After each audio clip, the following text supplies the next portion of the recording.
Someone asked me to make a video about my Air Force experience. For videos like these, I have a short attention span, so let's just get to the negative. This screenshot is from a music video that I made while I was in the Air Force. In the music video, I shit all over the military. And this is around the 3-year mark of me being in the military. This picture was taken of me while I was still at Lackland Air Force Base. As you can see, I wasn't a very happy camper. When I was in the Air Force, I cut my own hair a lot, because a lot of people in the Air Force are absolute psychopaths when it comes to your haircuts. If your hair even comes remotely close to your ear, especially in security forces, many individuals in the supervisory roles will flip their shit on you. And we're talking about your hair just touching your ears a little. So naturally, I constantly had to shave my own hair this goddamn short. And there were many points when I just shaved my whole goddamn head, but probably not for the reason you think. See, if you look at this photo closely, you'll see a little patch of hair that's missing. I went to a medical professional at Tinker Air Force Base because I had a literal cyst in my head and I wanted them to remove it. And they refused to remove it. Their reason was clearly that they didn't have enough medical experience to actually follow through with the procedure. They didn't refer me to another doctor who did know what they were doing. They instead just basically shrugged me off. So I went home and I stuck a needle in my head and I made the cyst explode out of my head. And the reason the hair was missing in that photo was because the cyst put so much pressure on my scalp that it conflicted with the hairs that were already there. This picture here is actually from me when I was in boot camp. We had a tech sergeant and a staff sergeant who were in charge of our flight. I was informed not long after we graduated basic, the staff sergeant was allegedly removed from her position due to her supposedly losing her temper and punching a trainee in the face. And this is no surprise to me. That training instructor was a nutcase. A lot of people would like you to believe that the Air Force is just a typical job, and that is complete and utter bullshit. One of the many unprofessional things that my training instructor did was isolated a few airmen, and then with one of her military friends, order us to assume degrading positions while she laughed at us. The position basically involved us laying on our backs and putting our legs and our arms up in the air kind of like this. With her authority, she forced us to maintain this position as she continued to mock us and dehumanize us. Throughout my experience, I saw airmen break down in tears, crying hysterically because of how these allegedly brave, honorable individuals had treated them. In fact, the first night of basic, I spent a good amount of time comforting one of the airmen because he was crying so hysterically due to the poor treatment. But of course, when you go to sites that review the US Air Force, everybody wants to be a good old boy. We all want to be part of the team. This is America. If we say negative truths about the Air Force, we're no longer patriotic. My question to you is, if we're willing to defend a system of dishonor, how much honor do we ourselves have? America can't be great for blind loyalty. Blind loyalty is why Hitler rose to power. Blind loyalty is why Joseph Stalin was able to influence the deaths of so many people. Now, when I initially joined the Air Force, I was slotted to go into the medical field, which as far as career option goes is a pretty good one. But because the group SEER was located in Washington, SEER standing for Survival, Evasion, Resistance, Escape, I decided to go towards that career path as I would be closer to home. And of course, they welcomed me in because when I was there, they weren't getting a whole lot of volunteers. Basically, what I would do in that career field is become a trainer for people who are higher risk to be captured by enemies. But within that career field was a bit of corruption. After basic, I went right into SEER, and one of the first things they did was fill a bunch of backpacks full of gravel and have us try to walk 4 miles in under an hour. This seems okay, right? Well, unfortunately, I started getting chest pains when I was taking part in these trials. But even so, my chest pains didn't stop me from finishing on time. In fact, I finished on time every single time. The problem with this is I thought the SEER cadre wouldn't put us in a position of danger, which is why I ignored my chest pains. But within 2 weeks after I was out of SEER, I was informed that someone actually had a heart attack while doing exactly what I was doing. They also had us put on these backpacks full of gravel, and they told us to walk through a swamp in Texas. Again, I blindly followed them during our trials through the swamp because I'm such a pathetic overachiever. I personally was leading the way through the swamps. However, what I didn't know is that the cadre didn't verify that the swamp didn't have venomous snakes in it. And because I was ahead of everyone, I was only saved from getting bitten by a venomous snake because one of the airmen behind me screamed out for me to stop before I walked right into one. When they yelled at me to stop, I immediately froze and I began walking backwards. I then switched my path to a different route, now going slightly slower and much closer to the group of airmen so I could have more eyes close to me on the lookout for further venomous snakes. Shortly after this time, one of the airmen literally disappeared under the water. Additionally, for some reason, the cadre didn't think to themselves, do you think it would be stupid if we put 70-pound bags of rocks on these airmen's backs and then put them in a swamp that at certain points gets deeper than they are tall? The airman disappeared under the water because I was walking around the edge of the swamp and he felt compelled to walk down the middle. So I immediately had to rush after this airman, pull him back up to the surface of the water. So of course he wouldn't die. Were our Air Force superiors there to help him? No. The lower ranking members had to save each other. And those are just a few examples of how bullshit a lot of people in the Air Force are. And SEER training eventually came to the point where I was going to have to kill a rabbit, skin that rabbit, and for some reason, as my fellow airmen reported, eat the contents of that rabbit's stomach. I never really thought about it in depth, but as it came closer, I became less willing to do that. You see, I myself as a kid raised rabbits. We always treated them with kindness. We never killed our rabbits. And repeatedly seeing how incompetent the cadre were, I was thinking to myself, am I really willing to kill an animal, skin it, all for the sake of these assholes? And of course I thought to myself, no, I can't do that. And so I told them that I didn't want to be part of SEER. As a result, they put me into the ROD squad. ROD standing for relieved of duty. Fortunately for some time I've had web design skills, and the cadre at SEER wanted me to build them a website to advertise exactly what SEER is. So instead of scrubbing toilets while I was on the Rod Squad, I sat in front of a computer and worked with web design software as well as HTML. Now by the time the group I was already with got back from their survival trip, where they did the deed against the rabbits, I came to learn that one of the rabbits wasn't properly killed before it was skinned, and that very same rabbit, realizing it was being skinned, freaked out and got loose. So imagine a skinned rabbit screaming as it tries to escape you running around the woods. The US Air Force, specifically Survival Evasion Resistance Escape Training, is to blame for that cruel act. I was also told that for some reason the cadre had the airmen fill their canteens up with swamp water, of course forcing them to drink that. So obviously I was very happy that it didn't go. Regardless, the SEER cadre actually liked me quite some bit. They were very pleased with the site I built them. I had passed all the physical tests that they threw at me, and they clearly appreciated me in general. So when I went to cross-train, they tried to help me not get put into a career where I'd be forced to kill someone. And the reason they did this is because I obviously couldn't even kill a rabbit for the Air Force, so why would anyone expect me to kill a human being? You may be asking yourself, why did I go into the Air Force unwilling to kill anyone? See, the fact is I didn't go into the Air Force with that mentality. Before I joined the Air Force, I was patriotic to an extremely delusional level. I thought Americans were always the good guys, and anyone Americans stood against were always the bad guys. Obviously, considering some reports say that we've killed over 1 million people in Iraq, others say at least 500,000, how could you possibly say you're the good guys when you've killed so many people in a country that, spoiler alert, never had weapons of mass destruction, which of course was the reason sold to us as to why we were going into Iraq. But my point being, I had seen how incompetent the cadre were. I had seen how incompetent the training instructors in basic could be. So why the hell would I kill a rabbit for them? Why the hell would I kill a person for them when we clearly weren't as good of guys as I thought we were? Regardless, those cadre tried to help me in my cross-training. I even wrote down on the cross-training documents that I couldn't kill a rabbit, so I definitely couldn't kill a person, and that I shouldn't be put in a career field where I'd be forced to kill a person. And take a wild guess which career field they chose for me.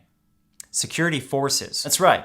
They made me a cop. And you know what a cop is when you're deployed? They're your typical combatant. There are a number of jobs they could have put me in. Could have been a mechanic, I could have worked in the medical fields, I could have worked in logistics. There's a large list of career options in the Air Force. But they chose one of the most violent career fields for me. Because again, the philosophy I saw of higher ranking members again and again is that if you're in the rank of E4 or below, more often than not, fuck you. And I say E4 because in the military, E4 is the highest I ever got. Regardless, I had to accept my fate that I was going to be in security forces. And now that I know where my future lied, which was likely nowhere near Washington State, where I wanted to be, I decided I wanted to bring someone from Washington State with me on my journey in the Air Force. And that was the closest person I had to a girlfriend at the time. Unfortunately, in the military, you're not a free person. If anything, you're much closer to a slave. An example of what I mean by this is I actually had to ask permission to get fucking married. I had to go to my supervisor and ask him when it would be convenient for him for me to get married. And you know how that fucking douchebag reacted to me? As if he wasn't even gonna let me get married. He was basically dangling me like a puppet, saying, fuck you, airman. You don't get to have a life outside the Air Force. I had already been living on base for months. I had only been off base once. Because when you're in training, there's often little to no opportunity for you to see the outside world. A lot of times it felt like a fucking cult. When I was in basic, just seeing a headline of a news article or hearing a few seconds of songs you used to listen to, that felt like the most amazing experience because of how detached from the real world they make you. And now I had to ask some fucking douchebag that I didn't give a shit about whether or not he'd give me the time so I could get married. That's the Air Force training environment for you. But the asshole knew that there was a good chance of him getting shit if he refused to let an airman get married. So I did get a small amount of time to accomplish exactly that. I went and got married, and then just like that, I was practically guaranteed to be able to live off base once I completed training. Because guess what, people? When you're single in the Air Force, a lot of times, once you get off work, guess where you get to go? Fucking work. You go from work to work to work to work to work because many bases have on-base housing, especially it seems when it comes to dormitories. But this video is getting too long. Someone wanted to know about my Air Force experience. I was actually in the Air Force for years. I literally just gave you this massive list of complaints, and so far I've mostly only talked about the shit that went down within the first couple months. So I think you can figure out for yourself how truly fucked up the Air Force is based off these statements. But hey, thousands of people have given the Air Force a good review. I'm just some angry asshole. So you be sure to write me off just like the Air Force repeatedly did throughout my career. Because that's how we keep the system of bullshit going on and on and on, so nobody has to change jack fucking squat. But yeah, I have plenty more to say. But the point of this video has been clearly established. So for now, let's leave it at that.